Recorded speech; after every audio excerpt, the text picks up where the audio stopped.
chào tất cả các bạn nhé. Chào mừng các bạn đã quay trở lại với kênh YouTube của Giàng A Câu. Hiện tại bây giờ thì em đang đứng ở một cái nơi gọi là rất là đẹp của những cái bậc thang, và có bây giờ là lúa đang chín đều và người ta đang bắt đầu đi gặt rồi nhé. Đó, chúng ta đang thấy một cái bà mẹ đi gặt rồi kìa. Đó, thì hôm nay em sẽ dẫn tất cả các bạn đi theo dõi một cái khu du lịch rất là nổi tiếng, và chúng ta sẽ đi xem ở trên đó người ta gặt lúa hết chưa nhé. Bởi vì cũng khá là lâu rồi em không lên trên này, thì không biết là lúa người ta đã chín chưa hay là người ta đã gặt hết chưa. Ok, bây giờ chúng ta bắt đầu đi nhá. Một cái nơi rất là hùng vĩ và thiêng liêng luôn ạ.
Các bạn nhá, bây giờ nắng lên, mặt trời rất là rực rỡ, chúng ta nhìn thấy những cái bậc thang nó rất là huyền thoại luôn.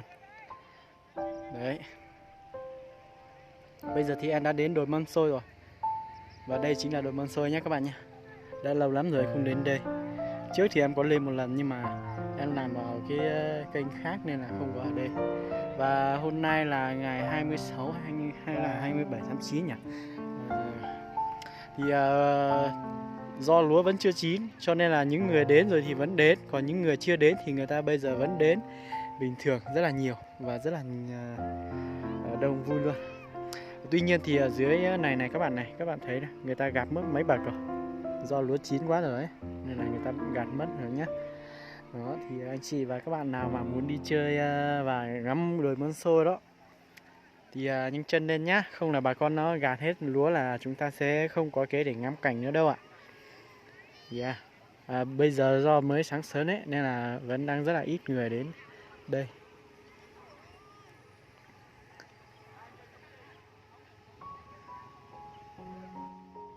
Wow, mình ấn tượng nhất cái khung hình này. Cái khung hình này chỉ xuất hiện một lát thôi các bạn ạ. Đó, nó không xuất hiện lâu đâu ạ. Nó chỉ xuất hiện một lát là nó lại kiểu như mặt trời nó không chiếu vào nữa ấy, thì nó sẽ không được như này nữa đâu nhá. Bây giờ cái khung hình này chỉ được một tí thôi. Ở khu này cũng rất là nhiều ruộng, rất là nhiều bậc luôn này.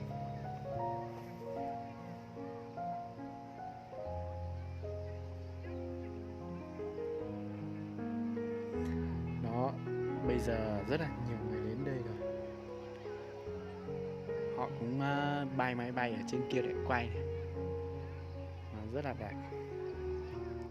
Bây giờ em sẽ di chuyển sang phía bên này xem có cái gì thú vị không nhé.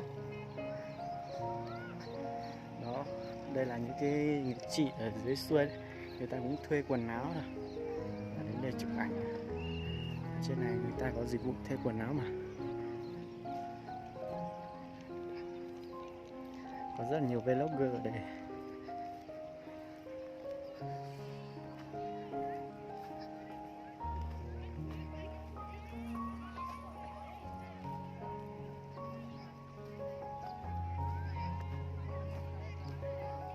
Này có một anh.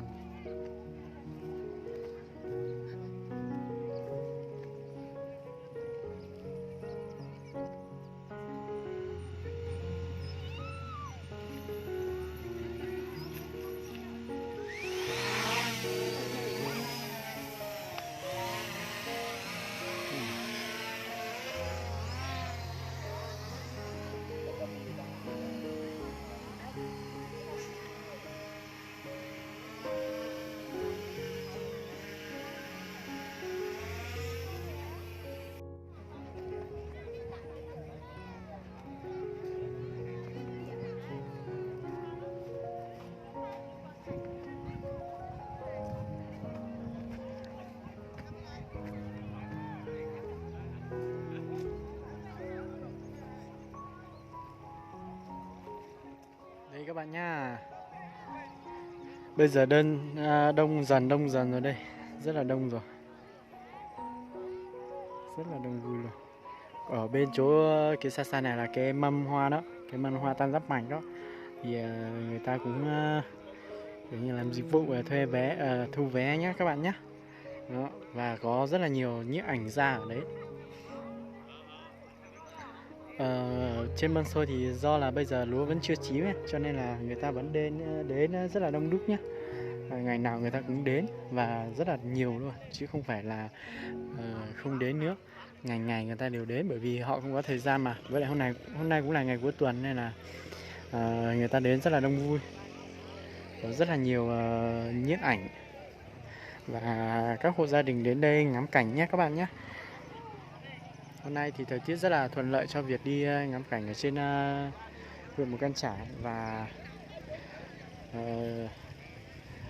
cảnh thì ở đây thì do là một số hộ gia đình cũng gặt lúa hết rồi ấy, nên là cũng không còn nhiều cái bậc thang mà nó xanh, nó vàng chín nữa, mà nó rất là ít thôi.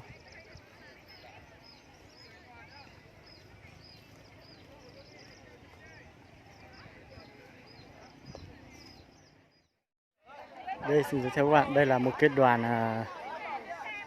trường cái gì đó khóa 7 trường. Đây là một cái đoàn trường ở đâu đến chụp ảnh đó các bạn nhé, rất là đẹp này.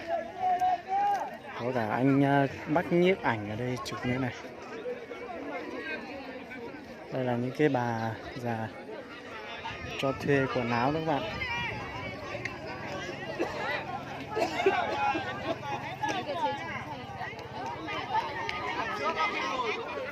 Khóa này là khóa 80, 83 đấy các bạn.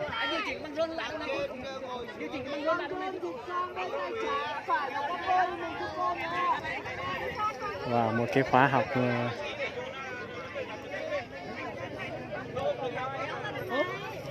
Bộ Quốc phòng gì đấy, rất là đông người.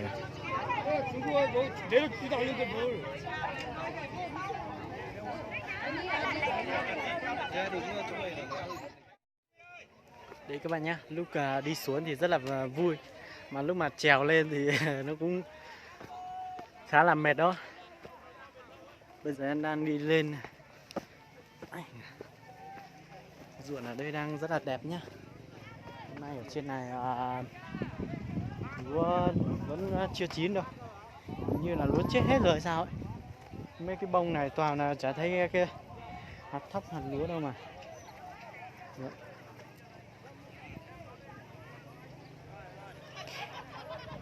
Bây giờ đang có rất là nhiều người đến đây để chụp ảnh này các bạn này. Bây giờ thì do cũng là do cuối tuần nên là cũng có rất là nhiều đoàn đến đó. Nóng quá nóng luôn các bạn ạ. Đi du lịch ở vùng cao vào mùa này thì nó rất là gió, nhưng mà cũng rất là nóng. Khi nào mà có nhu cầu đi thì nên chuẩn bị cho mình một cái mũ nhé, như em này. Đó. Đông ở phía dưới này các bạn này. Đó cũng là một cái nơi để bắt xe ôm đi lên trên đồi Mân Xôi đó. Ở đây có 3 điểm để bắt xe lên. Và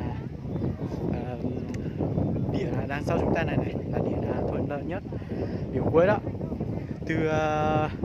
Từ phía đàng Hà Nội lên đó thì điểm cuối là điểm bắt xe ôm đi và tiện nhất.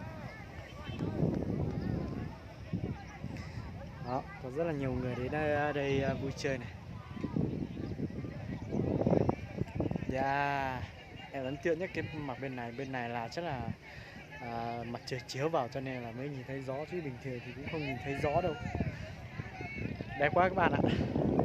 Mình xách ba lô và lên Mù Cang Chải làm một chuyến để trải nghiệm cuộc sống và trải nghiệm những cái bậc thang mà người vùng cao ở trên này người ta đã tạo ra như thế nào.